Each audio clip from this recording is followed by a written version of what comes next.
I'm speaking with Daniel McCool, and we're talking about water resource management in the United States today. My first question is, if someone is studying water resource management, is that a localized profession? Well, there's no such thing as a national water policy. If you counted up the federal government, the state governments, county governments, and then all the irrigation districts, all the water conservancy districts, you're literally talking about not hundreds, but thousands of jurisdictions that have some kind of control over water. And each one has a set of laws, has a governing entity. Some of them are democratic, most of them are not. Irrigation districts and water conservancy districts tend to have taxing power, but we don't get to vote for them. They're usually chosen by legislatures or governors. So every one of them has its own laws and preferences, and there's a different set of interests pressuring them. So that's part of the reason why it is so convoluted and complex. We have a number of federal agencies that to some degree have control over water, but there is no such thing as a national water bureaucracy or office or agency that has total jurisdiction and control all over the United States. And throughout our history, there have been efforts to create a national water policy, and they failed. They just failed because all these other jurisdictions want the control. They want some kind of local control. What the federal government is good at doing is lathering these people with money. Who are these people? States, counties, and water districts. Mm-hmm. Water districts are water conservancy districts, irrigation districts, all of which are artifacts of state law. States create these. Most states have a constitutional provision that they can't go into debt. They have to have a balanced budget. Actually, they borrow billions and billions of dollars. They give special districts permission to borrow the money. And that's what conservancy districts do, especially. They can bond and they can get loans to build water conveyance structures and other water facilities, other infrastructure. What's alarming about having all of these different interests and having no one aware of the big picture from sort of 30,000 feet is that the right hand doesn't know what the left hand is doing, especially when water is shared between different states. It is, and I don't think it's an exaggeration to say water is mismanaged. Mm-hmm. And every state and county and irrigation district jealously guards what they consider their water. The problem with water, unlike real property, is that it doesn't stay put, right? The water that you say, this is my water, just came from someone else's jurisdiction in a river, or it just fell out of the sky yesterday, and it could have just as easily fallen in somebody else's jurisdiction. So right. When you talk about our water, people like to do that in the context of saying we need certainty and we need some kind of property right. But that's impossible with water. It not only doesn't stay put, but the amount of water we have changes all the time. And if you throw climate change into the mix, it's even more variable, even more difficult to predict and tougher to control. And as you said, when there's a shortage or a level of scarcity, it becomes increasingly important for various water jurisdictions to coordinate and work with one another. Right. But they're usually not very good at that. Yeah. Usually they sue each other, or in the past they would actually threaten each other. And, there's lots of jokes about water policies made with a shovel, but it always shows somebody holding one like a weapon, right? That Western water law. we do litigate. And there are instances where we have learned to compromise. So there is a process where we can negotiate settlements. And that's happened especially in regard to Native American water claims. Usually when there's interstate conflicts between states, go right to the Supreme Court and they tend to litigate, and the Supreme Court is the final arbiter. And there's been quite a few times when states have done that. I wanted to get this question out of the way because it's the most interesting to me. You hear about farmers wasting water because they're given a certain amount, an allotment, and if they don't use that allotment, they lose it or they forfeit it. They have to just turn on the tap, waste the water in order to get the same amount the following year, because that seems horrible if that is happening. So you are correct. That doctrine is called the prior appropriation doctrine. It's the predominant doctrine in arid western states. It's not the doctrine in eastern states, where water is plentiful. They have something called the riparian doctrine, which is much more of a sharing doctrine, where everybody on the water course has to be reasonable and share the resource. Prior appropriation was written by the first people to arrive out west, which tended to be miners, ranchers, and farmers, and they wrote the law to favor themselves. It made great sense 120 or 30 years ago. It doesn't work well under conditions of scarcity. Prior appropriation means you get an allocation of water under state law, and if you don't use that, you have to apply beneficial use. Beneficial use is described in very old traditional concepts of taking it out of a river and putting on a field. Today, if you don't use that, you're not using it for beneficial use, you lose it. It's gone. The state takes it back. But it's wasting water, definitely. That's what it is. So it creates disincentives to use water conservation measures. That needs to change. In a modern West where there's water scarcity, that needs to change. The first thing we should do is stop subsidizing water, except for low-income people. There should be like the water version of a food stamp for low-income people. We subsidize agricultural water. We subsidize water for energy. We subsidize water for cities. The federal government throws money at water projects. The state throws money at water projects. There's a mismatch between beneficiaries of state level and federal level projects and the people who get stuck paying the bill for those projects. So in a water scarce environment, it makes no sense to pay people to use more water. It should be just the reverse, absolutely the reverse. So if you let the price of water float to a price that reflects its true value, and when it's scarce, water is precious. You can't live without it. So saying we should make water virtually free for everybody, including millionaires and mega corporations, and instead subsidize their water costs by forcing taxpayers to do it, it doesn't make any sense. Yeah.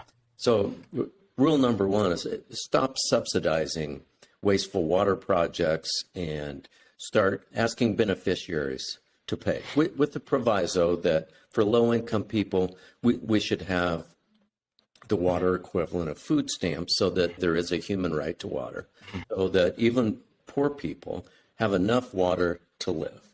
Water's getting scarce. Water is just too expensive for most people out here, and there's environmental justice and a human rights issue involved in this. And we have to change the prior appropriation doctrine and incentivize farmers to conserve water and help them conserve water. We should not be confiscating water. Rather, we should be assisting farmers in saving water. And the water saved should be available for many different uses, not just diversion, not just in the minds of some people, they want farmers to conserve water so they can use that water to build yet more subdivisions and endless expansion of population. Right. That can't happen. Yeah. You cannot have infinite growth in a finite system. So we need to figure out how to use water in a sustainable fashion that is just for everyone, that's equitable, and can be sustained over the long term. I saw you in a documentary called The Rights of Nature, and you stood out because you said just flat out, we are not running out of water. The water is being mismanaged. We see the low water marks in a lot of the reservoirs. What do we make of that? So first of all, when you ask, are we running out of water, the first question has to be, for what? Are Exactly. we running out of water to grow hay that we ship to China? Are we running out of water to fill Olympic-sized swimming pools in the backyards of billionaires? Are we running out of water so that another billion people can live in the United States? Yes. It's a finite resource. On the short term, are we running out of water? No, actually, we have lots of water for sensible current usage. We are simply mismanaging that water. In my home state of Utah, only less than 4% of all the water diverted and used actually goes to people in their homes. When people say, oh, well, we can solve this problem by taking a shorter Turning shower. off the tap. Because that's actually a tiny part of the usage. Most of the water in my state, and this is true of most Western states, is used to grow hay. The market value of the water is actually greater than the hay in many cases, but farmers are constrained in how they can approach that problem, especially if they want to sell it to an out-of-state water user.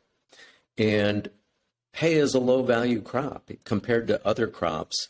If you look at how much money is generated per gallon, it's very little. And often I hear people say, well, we want to be self-sustaining in agriculture. We're not even close to being self-sustaining in agriculture. And most of that hay now exported out of my state, and a great deal of it is actually being sold to Asia. So do we have a water crisis, or are we essentially exporting most of our water to Asia? The realistic answer is the latter. We leave some of it in the stream, which beautifies our land. It makes life possible. It makes national parks beautiful. It makes wildlife thrive. And the single largest component of the economy in my state, and this is true again for many Western states, is not hay farming. It's not ranching. Those are tiny percentages of the economy.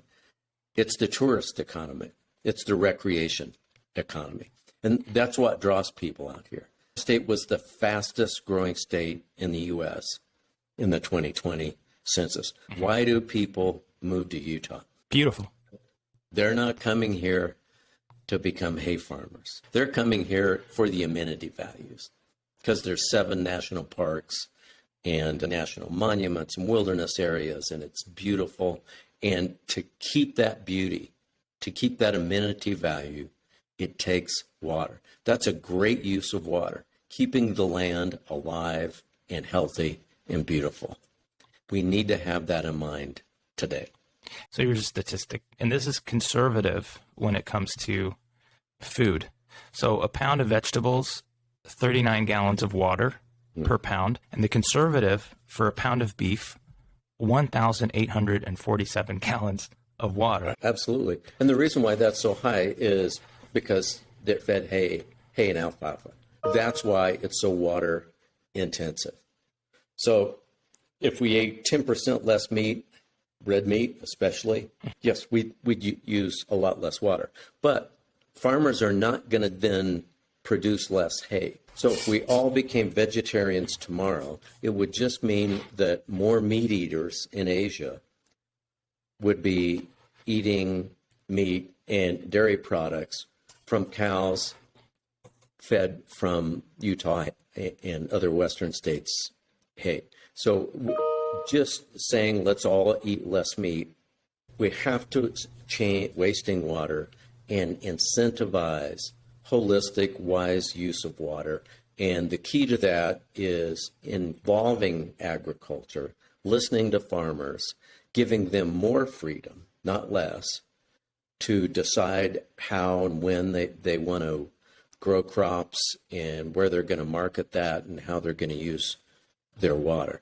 And in some cases, that means purchasing water from them and leaving that in the stream. In some places, that's going to mean purchasing water and using it to build more subdivisions. That's just the reality of the American West. Housing shortages do their greatest harm to the lowest income people. Yeah. If you don't build enough houses, it's not the well-off that can't afford a home. It's the poorest people. So sometimes we have to build new homes. There's a wise way to do that. There's a way of doing that with minimal infrastructure development and waste.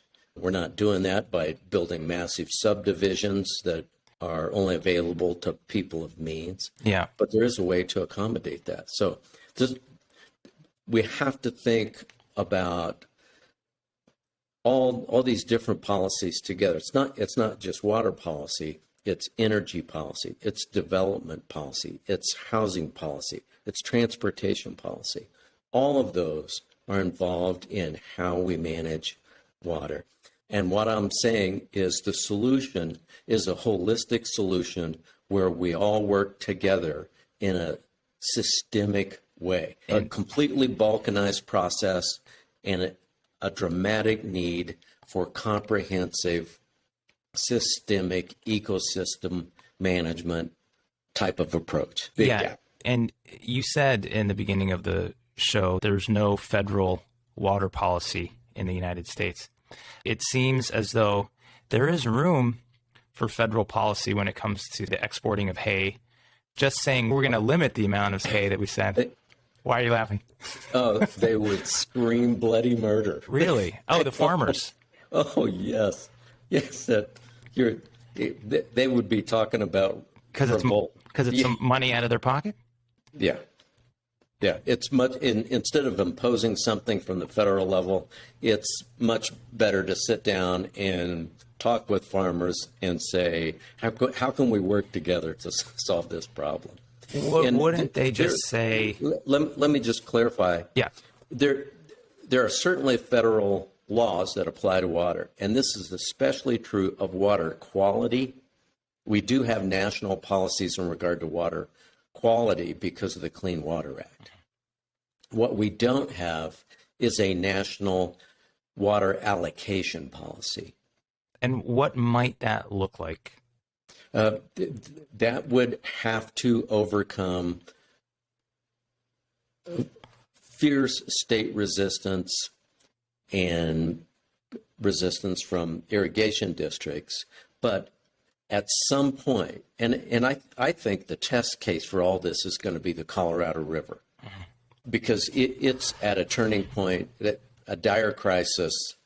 Lake Powell's at 29 and declining, going down. So what is going to precipitate a stronger federal hand in a more comprehensive approach is crisis. It's going to be, my favorite saying is, everyone becomes a water reformer when you turn on the tap and nothing comes out. Right. Nobody says, oh, there's no water, I have zero water, but I'm in favor of the status quo. Right. Yeah. They go, well, I guess we need to change things. That's how you get people's attention.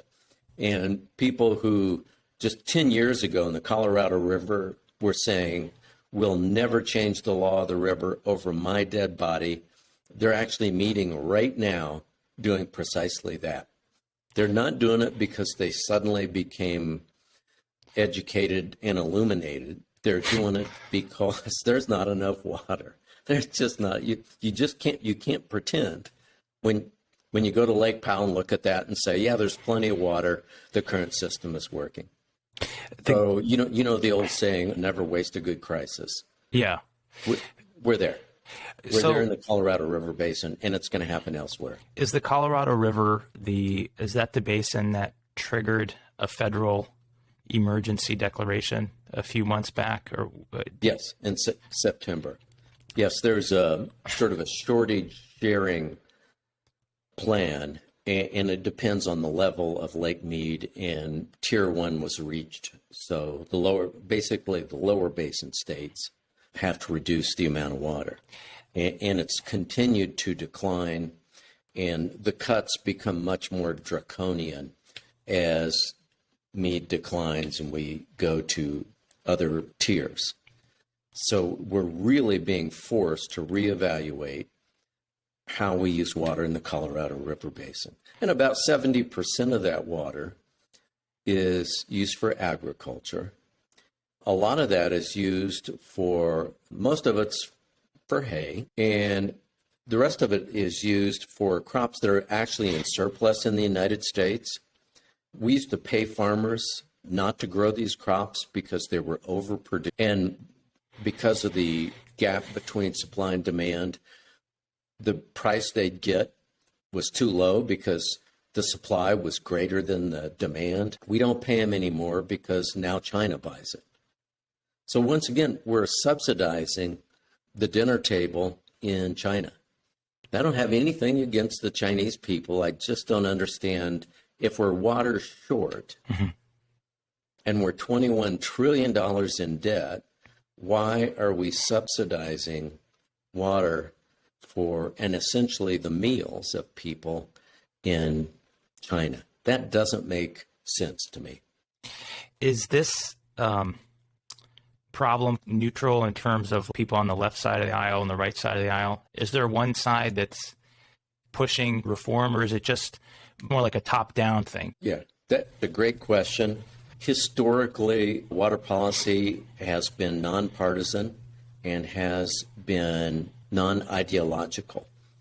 And some of this is broken down to some extent, just like everything else now. The difference now is the left has an environmental agenda and the right has a pro-fossil fuels agenda. And that's where you see the difference coming down.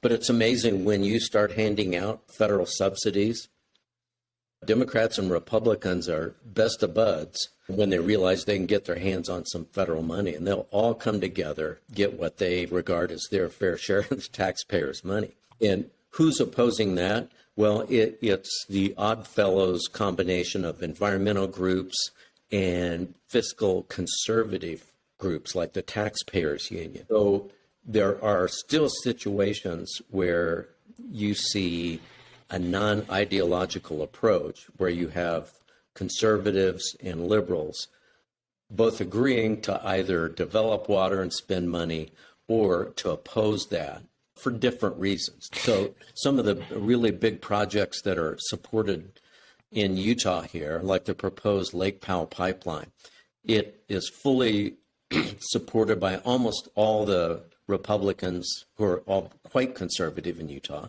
except for a handful who are fiscal conservatives. And they just regard it as yet another wasteful government project, which it is. They're absolutely right. And the Lake Powell pipeline is opposed by environmental groups. So we often see those two combinations coming together and criticizing, the term pork barrel, wasteful government allocations of money to buy political favors. Yeah. You see the opposition coming from both sides. I've never heard that China is taking our water via this hay thing. I wonder how come that has never broken through to any national discussion. Yeah, you have to do several layers of analysis to realize that's what's happening. Yeah. We're not shipping water to China. Yeah. But in effect, we're doing exactly the same thing. We're taking water out of the river, putting it on a hay field, baling that, putting it on a truck, and it goes to the port of LA, and then it gets on a ship, and it goes to China. In effect, it's the same thing. Yeah. And the reason why the Chinese like to buy hay is because in many ways it's subsidized. So they get to pay a lower price. Of course they want to buy it because the American taxpayer paid part of the cost. There is some federal oversight. If the United States can declare a water emergency in the West, certain rules kick in, certain limitations. But it seems like only when things get bad enough Yes. Well, let's make it clear that the federal declaration, the emergency, only applies to the Colorado River Basin and the 7 states that are in the basin. There's no such thing as a national water shortage declaration. Right. That would have to be done on a state-by-state level. In the Colorado River Basin, the way they're dealing with it is, in effect, engaging in water marketing. And the people who've said for years we'll never allow water marketing from the upper basin, the states above the artificial dividing line at Lee's Ferry. We're never going to allow those states to sell water to the lower basin. In effect, that's exactly what's happening. The federal government is paying farmers in the upper basin not to farm, so that water stays in the river and ends up in Lake Mead and helps prop up Lake Mead. So, in effect, the lower basin purchased water from farmers. It wasn't a direct business deal where, say, the state of Nevada or Las Vegas went to a farmer in western Colorado and said, look, we'll pay you $1 million if we can have your water. If they did that, they'd be in court the very next day. People would scream bloody murder. But if the federal government pays the farmer, in effect, it has exactly the same impact. You mentioned optics. Yes, we're opposed to that, but if it can be done in a way that it doesn't really look like we're making fundamental changes, we're good with that. So optics are important. It's very hard to sort of wrap it up and have any sort of conclusion. Just about food waste. If certain crops are less efficient, we talked about meat, obviously. I think there is more awareness now that the livestock requires water. The food that they're eating has to be irrigated. It's just very water intensive to have livestock. You read about almonds being very water intensive. Is that stuff ever regulated? You have to grow less almonds this season or anything like that? So we don't regulate that. The reason why people, and keep in mind that almonds compared to hay, the per gallon economic output is enormous. From the almonds. Oh, yeah. Yeah. For every gallon applied to an almond grove, you make hundreds and hundreds of dollars in almonds. Hay. Compared to hay, where it's a couple bucks. The reason why almond farmers in California are tearing up almond orchards is because their allocation isn't enough to keep them alive. There's just not enough water in the river. And some farmers advocate saying, well, we should kill off the salmon runs. Let's dry up the river. Let's kill endangered species. Let's do everything else. Who is saying that? Some farmers in the Central Valley, they place the blame on laws like the Endangered Species Act and efforts to reintroduce salmon runs, which were prolific. There were huge salmon runs in the Sacramento River. It's amazing what used to run through the Central Valley of California. And when the federal government did not cave into that, they had no choice but to tear down their orchards.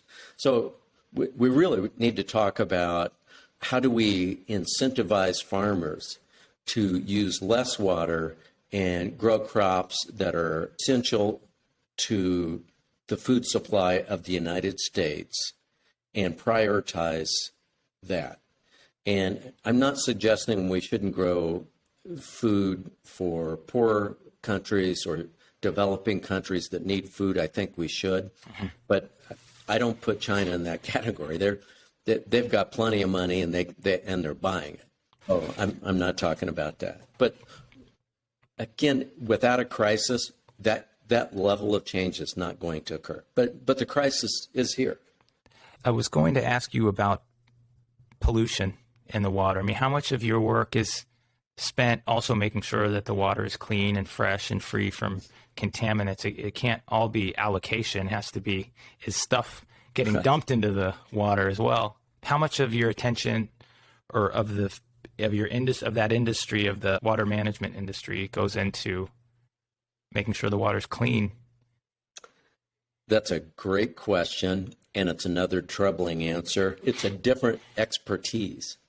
There are other people who study water quality. In my book, River Republic, I devoted one chapter to water quality. All the rest of the chapters are really focused on water allocation, how we apply water. It's a completely different set of very complex laws, and obviously there needs to be more coordination between the two of those. We didn't need a lot of coordination when there was plenty of water to go around. Under conditions of scarcity, it is essential because water reuse is going to be one of the principal sources of water in the arid West in the coming years. We used to call it from toilet to tap, and people would gag and run out of the room.